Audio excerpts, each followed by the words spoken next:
Hello మిత్రం పొద్దున్నే మా వాడు కాల్ చేసి వినయ్ చేత వస్తుంది పందిరి రెడీ చేయాలని పిలిస్తే వెంటనే నేను మా ఫ్రెండ్ అక్కడికి వెళ్ళిపోయాం.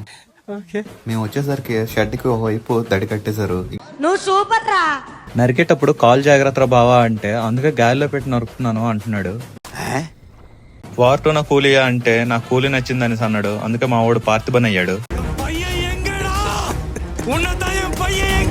మా వాడు చిన్నపిల్లలతో చకచక అని వర్క్ చేస్తున్నాడు. ఈలోగా వర్షం పడడంతో నేను మా ఫ్రెండ్స్ కలిసి మా ఇంటి దగ్గరకు వచ్చేస్తాం. అరే నీ అబ్బా ఎలానో వర్షం తగ్గిపోయింది. ఇంక ఎండెక్కింది అనేసి క్రికెట్ ఆడడానికి వెళ్ళాం. కానీ మేము వచ్చేసరికి మళ్ళీ వర్షం మొదలైంది. అయినా సరే మా వాళ్ళు ఆగకుండా ఆడుతూనే ఉన్నారు. ఎలా అయినా ఈ మ్యాచ్ గెలవాలని టీం అంతా గట్టిగా ఫిక్స్ అయ్యాం. కానీ మా వాడు మిస్ఫీల్డింగ్ చేసి అవతల టీంని గెలిపించేశాడు.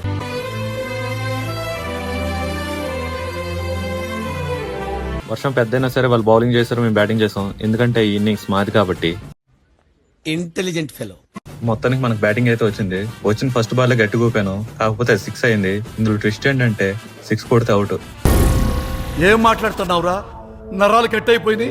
ఎందుకంటే ఇది సర్కిల్ మ్యాచ్ కాబట్టి. మా వాళ్ళు మింగులెడుతున్నా సరే నవ్వుకుంటూ వచ్చేసా.